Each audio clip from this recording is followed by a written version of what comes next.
Selamat pagi Ibu Bapak yang terkasih dalam Tuhan. Mari kita akan bersama-sama memulai ibadah kita pada pagi hari ini dengan kita datang kepada Tuhan dan mengakui bahwa pertolongan kita datangnya dari Tuhan yang menciptakan langit dan bumi, yang tidak pernah meninggalkan perbuatan tangannya, melainkan yang terus memelihara dari hari ke hari. Adapun salam dan sejahtera dari Allah yang adalah Bapa kita, dari Tuhan kita Yesus Kristus, di dalam persekutuan dengan Roh-Nya yang kudus, turun menyertai kita selama kita beribadah pada saat ini bahkan sampai selama-lamanya. Amin. Mari kita akan bersama-sama memulai ibadah kita dengan menaikkan pujian ini. Arti kehadiran-Mu.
Mari kita akan mempersiapkan diri untuk mendengarkan akan kebenaran firman Tuhan dengan kita bersama-sama juga merenungkan apa yang tertulis di dalam lagu ini, yaitu bagaimana kita diingatkan tentang kehidupan kita di dunia ini yang hanya sementara, yang tidak akan bertahan selamanya, tetapi ada waktunya untuk kita kembali kepada Tuhan. Karena itu mari kita bersama-sama menaikkan lagu ini untuk mempersiapkan kita masuk di dalam saat pembacaan dan perenungan firman Tuhan. Pro konco podo elingo.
Kami sungguh bersyukur kepadamu ya Tuhan, kalau pada kesempatan pagi ini kami boleh bersama-sama menikmati kasih-Mu Tuhan, menikmati hari yang baru, minggu yang baru untuk kami boleh datang beribadah di hadapan-Mu, sekalipun di tengah-tengah situasi dan kondisi yang tidak memungkinkan kami untuk beribadah bersama-sama di gereja. Tapi pagi hari ini melalui lagu-lagu yang telah kami naikkan, kami boleh diingatkan bahwa kehidupan kami di dunia ini hanya sementara. Karena itulah kami membutuhkan Tuhan, kami perlu mendekatkan diri kepada Tuhan. Dan saat ini Tuhan, kami akan bersama-sama belajar dari satu bagian firman-Mu. Kiranya Roh-Mu yang kudus menolong setiap kami, memampukan setiap kami, agar melalui pembacaan firman Tuhan dan perenungan firman Tuhan ini, boleh memberikan kami kekuatan di tengah-tengah masa yang sulit ini. Boleh memberikan kami pedoman untuk kami boleh melangkah dan kami tidak jatuh di dalam menghadapi hari-hari yang sukar ini. Terima kasih ya Tuhan, terima kasih. Kami serahkan saat pemberitaan firman Tuhan di dalam tangan pimpinan kuasa-Mu. Hanya di dalam nama Tuhan kami, Yesus Kristus, kami sudah berdoa dan bersyukur. Haleluya. Amin. Ibu Bapak yang terkasih dalam Tuhan, pembacaan firman Tuhan pada pagi hari ini terambil di dalam kitab Amsal pasal yang ke-14. Amsal pasal 14 ayat 26 hingga ayat yang ke-27. Amsal pasal 14 ayat yang ke-26 hingga ayat yang ke-27. Demikian firman Tuhan. Dalam takut akan Tuhan ada ketentraman yang besar. Bahkan ada perlindungan bagi anak-anaknya. Takut akan Tuhan adalah sumber kehidupan, sehingga orang terhindar dari jerat maut. Amin. Ibu Bapak yang terkasih dalam Tuhan, pagi hari ini kita akan belajar di bawah satu tema, yaitu takutlah akan Tuhan saja. Takutlah akan Tuhan saja. Kalau kita melihat di dalam kehidupan kita saat ini, kita boleh merasakan suasana, bahkan juga kalau kita melihat dalam pemberitaan di televisi, di media-media massa yang ada juga, bahwa waktu-waktu ini membuat banyak orang menjadi khawatir dan takut oleh karena wabah atau pandemik dari virus COVID-19 yang menimbulkan kekhawatiran, menimbulkan ketakutan yang begitu besar di antara banyak orang.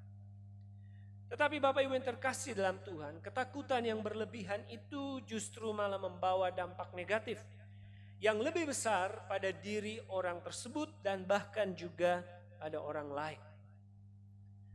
Kalau kita membaca dalam firman Tuhan di dalam kitab Amsal tadi, firman Tuhan ini justru mau mengingatkan kita bahwa di tengah-tengah situasi yang seperti ini, kita hanya perlu takut kepada Tuhan saja.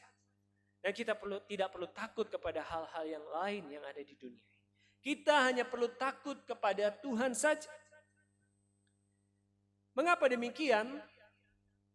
Yang pertama, kalau kita membaca di dalam ayat yang ke-26 tadi, kita bisa melihat di situ bahwa di dalam takut akan Tuhan, itu ada ketentraman yang besar.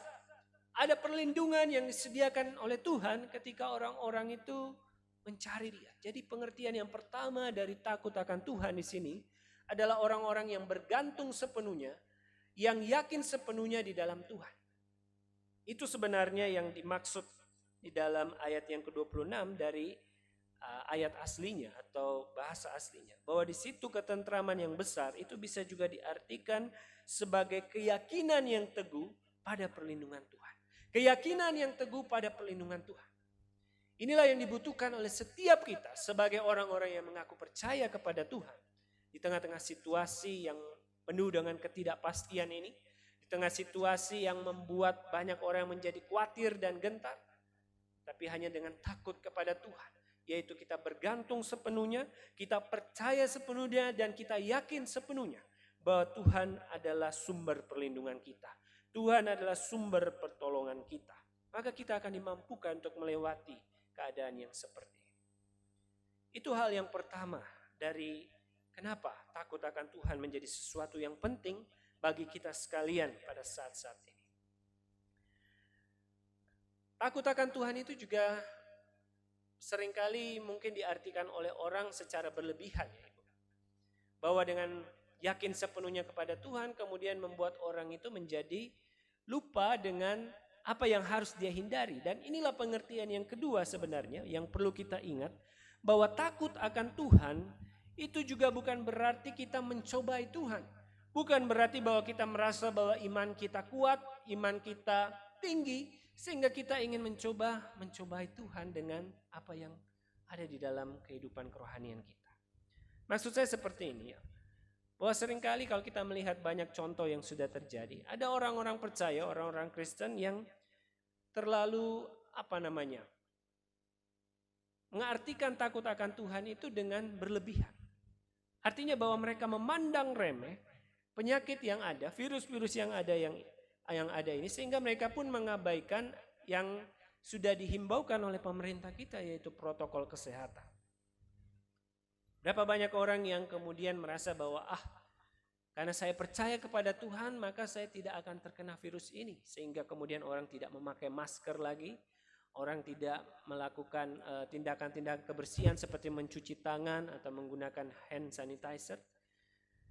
Dan itu sebenarnya adalah sebuah bentuk tindakan mencobai Tuhan. Dan bukan itu yang dimaksud dengan takut akan Tuhan. Karena itulah kemudian kita melihat beberapa kasus yang terjadi karena tadi ya, iman yang kebablasan itu bahwa kemudian orang menjadi terkena dan terdampak sehingga bahkan merugikan lebih banyak orang. Bahkan di dalam satu komunitas gereja juga. Karena itulah sebenarnya di sini yang dimaksud dengan takut akan Tuhan yang kedua di dalam ayat yang ke-27. Yaitu bahwa takut akan Tuhan itu membuat orang atau menjauhkan orang dari celaka atau malapetaka. Apa maksudnya? Maksudnya adalah bahwa Tuhan memberikan kepada kita ini akal budi dan pengetahuan untuk bisa menilai situasi dan menentukan seperti apa tindakan kita. Kalau kita mengingat di dalam Amsal pasal yang pertama ayat yang ke-7, Amsal pasal pertama ayat yang ke-7, di situ dikatakan bahwa takut akan Tuhan itu adalah permulaan pengetahuan. Jadi dengan adanya rasa takut akan Tuhan, itu sebenarnya mengingatkan kita bahwa kita pun diberikan pengetahuan oleh Tuhan. Kita diberikan akal budi oleh Tuhan. Untuk apa? Untuk supaya kita pakai. Ya. Jadi hikmat Tuhan itu penting sekali untuk menilai situasi dan keadaan. Jadi bukan berarti karena kita punya iman kepada Tuhan terus kita melakukan tindakan-tindakan yang ceroboh. Tindakan-tindakan yang tadi saya sudah katakan adalah mencobai Tuhan dengan menganggap diri tidak akan terkena apa-apa. Itu bukan tindakan dari orang yang berhikmat. Karena itulah kita diberikan pikiran supaya kita terhindar dari malapetaka. Atau di dalam ayat yang ke-27 tadi dikatakan sehingga orang terhindar dari jerat maut. Jadi takut akan Tuhan itu adalah juga bagaimana kita berhikmat dan bertindak secara bijaksana. Kalau kita membuka di dalam Amsal pasal yang ke-16, Amsal pasal yang ke-16 ayat yang ke-22 dikatakan oleh firman Tuhan di sana, akal budi adalah sumber kehidupan bagi yang mempunyainya. Tetapi siksaan bagi orang bodoh ialah kebodohannya. Jadi akal budi itu adalah sumber kehidupan dan ini sejalan dengan apa yang dimaksudkan di dalam ayat 27 dari Amsal pasal 14 tadi, bahwa takut akan Tuhan adalah sumber kehidupan. Jadi dengan berhikmat, dengan menggunakan akal pikiran kita, dengan tuntunan Roh Kudus tentunya, disitulah sumber kehidupan yang membuat kita terhindar dari malapetaka, terhindar dari bencana. Dan Tuhan memberikan itu kepada manusia. Jadi bukan berarti sekali lagi ya mengingatkan kepada kita sekalian, karena kita merasa bahwa kita dekat dengan Tuhan, merasa bahwa kita takut akan Tuhan, kemudian kita mengabaikan ya himbauan-himbauan, mengabaikan hal-hal yang sudah disampaikan oleh pemerintah kita, sudah disampaikan oleh banyak orang yang peduli dengan kondisi saat ini. Kita harus tetap menjalankan protokol kesehatan itu dengan baik, bukan hanya untuk diri kita sendiri. Kita mungkin bisa saja berkata bahwa saya kan tidak kena. Tapi kalau misalnya itu kita menjadi orang tanpa gejala yang membawa virus tapi kita tidak sakit, itu akan berdampak bagi orang-orang lain yang imunitasnya kurang atau imunitasnya rendah. Jadi kita harus berpikir secara luas, berpikir dengan hikmat yang daripada Tuhan supaya keadaan ini boleh cepat membaik. Jadi kalau kita melihat di bangsa kita sekarang ini kasusnya semakin tinggi. Ya karena kesadaran dari masyarakat kita, kepedulian dari masyarakat kita untuk bersama-sama memerangi virus ini itu masih sangat kurang. Karena itulah dibutuhkan kesadaran dari kita, hikmat daripada Tuhan. Itu adalah bagian sekali lagi hikmat dari Tuhan. Itu adalah bagian dari takut akan Tuhan. Karena itu marilah kita bersama-sama menghadapi wabah ini dengan kita terus menyandarkan pengharapan kita kepada Tuhan, tetapi juga tidak kebablasan bahwa kita merasa diri kita lebih hebat dan mampu menghadapi semua. Karena itulah kita diberikan oleh Tuhan hikmat dan akal budi sehingga kita bisa mengambil tindakan yang tepat di dalam situasi yang ada. Kiranya melalui firman Tuhan pada pagi hari ini boleh menolong kita untuk terus bergantung kepada Tuhan, bahwa memang kita hanya perlu takut kepada Tuhan saja dan bukan kepada yang lain. Karena itu marilah kita bersama-sama mengimani firman Tuhan dalam kehidupan kita. Kita percaya bahwa Dia adalah Allah yang telah menebus kita. Allah yang sanggup melepaskan kita dari segala hal, dari segala sakit penyakit, dari segala permasalahan dalam kehidupan kita. Tetapi Dia juga memberikan kesempatan kepada kita untuk mempergunakan hikmat yang telah Dia berikan di dalam kehidupan setiap kita, untuk boleh bertindak dengan benar di hadapannya. Haleluya, terima kasih Tuhan.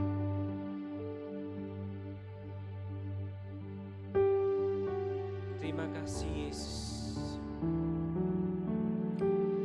Haleluya. Dengan apa kan ku balas segala kebaikanmu,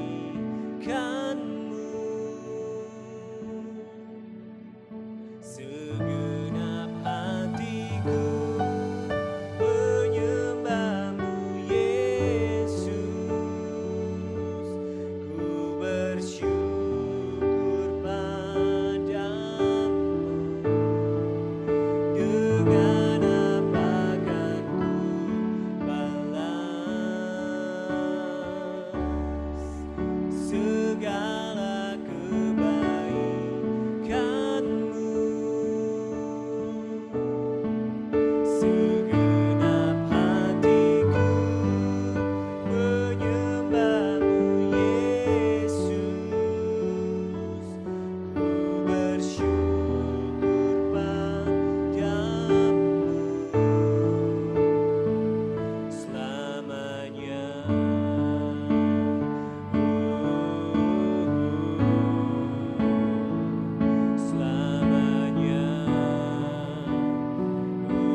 benar Tuhan,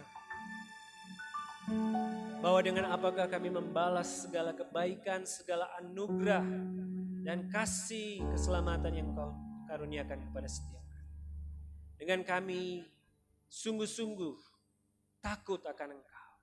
Kami mengandalkan Engkau sepenuhnya, tetapi juga bukan menjadi iman yang buta, bukan menjadi iman yang kebablasan, di mana kami ingat bahwa Tuhan menaruh ke dalam setiap kami juga hikmat, akal budi, dan pikiran untuk kami pakai di dalam menilai situasi, menilai keadaan di sekitar kami. Karena Engkau berkarya lewat semua itu juga. Karena itu melalui firman Tuhan pagi hari ini, biarlah Engkau menyadarkan kami, mengingatkan kami sekalian sebagai orang-orang yang percaya kepada Engkau, untuk boleh bersama-sama bersolidaritas dengan seluruh orang-orang yang ada di bangsa ini, dengan pemerintah kami, untuk melawan penularan daripada wabah ini. Karena itu berikanlah kepada kami hati yang mau menundukkan diri kepada Engkau Tuhan. Hati yang mau sungguh-sungguh dipimpin oleh Roh-Mu semata-mata. Bukan karena keinginan-keinginan manusiawi kami, tetapi karena kekuatan, karena hikmat Tuhan ada bersama-sama dengan kami. Terima kasih ya Bapa. Kiranya Engkau terus menolong kami, memampukan kami untuk boleh melewati masa-masa yang sukar ini dengan terus berpegang dan bersandar hanya kepada Engkau. Terima kasih Tuhan Yesus. Di dalam nama-Mu kami berdoa. Haleluya. Amin. Kita telah mendengarkan firman Tuhan dan tiba saatnya bagi kita sekalian untuk memberikan yang terbaik bagi Tuhan. Karena itu dipersilahkan kepada ibu bapak sekalian untuk mempersiapkan keuangannya untuk kita bersama-sama memberikannya di dalam amplop yang sudah tersedia untuk kemudian kita berikan bagi pekerjaan Tuhan di gerejanya di tempat ini. Sebelumnya mari kita bersama-sama mau berdoa untuk menyerahkan persembahan kita. Kami sungguh bersyukur kepadamu ya Tuhan, karena kasih penyertaan-Mu dalam kehidupan setiap kami, sehingga sampai saat ini kami masih boleh menikmati kehidupan yang daripada Engkau. Dan pada pagi hari ini kami akan bersama-sama memberikan persembahan kami, seberapapun yang kami berikan ya Tuhan. Engkau melihat hati kami, melihat kerelaan kami untuk memberikan persembahan ini bagi pekerjaan-Mu di tempat ini. Karena itu Engkau memberkati setiap jemaat-Mu yang boleh memberikan persembahan ini sebagai korban syukur mereka. Dan Tuhan yang akan membalaskan segala apa yang sudah diberikan ini dengan berkat-berkat-Mu yang semakin melimpah di dalam kehidupan setiap jemaat-Mu. Terima kasih Bapa. Kami siap untuk memberi dengan sukacita, hanya di dalam nama Tuhan Yesus kami berdoa. Amin. Mari kita mau mengiringi persembahan kita dengan menaikkan pujian ini. Tuhan Yesus baik.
Kita telah tiba di penghujung ibadah kita pada pagi hari ini, dan karena itu marilah kita bersama-sama mengarahkan hati pikiran kita dan kita mengangkat tangan kita, mengarahkan pandangan kita kepada Tuhan, dan marilah kita menerima berkat Tuhan.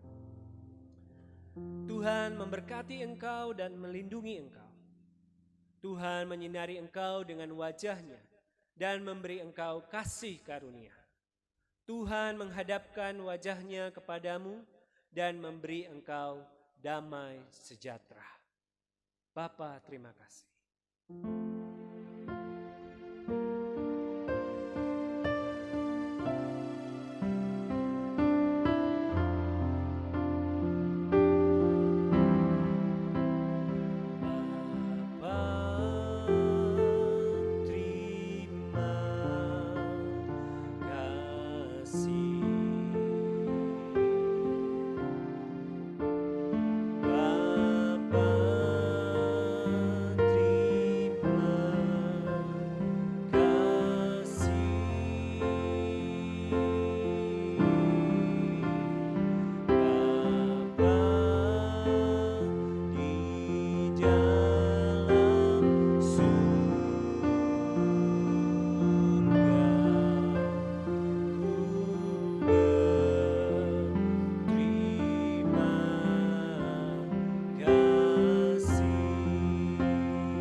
Tuhan Yesus memberkati.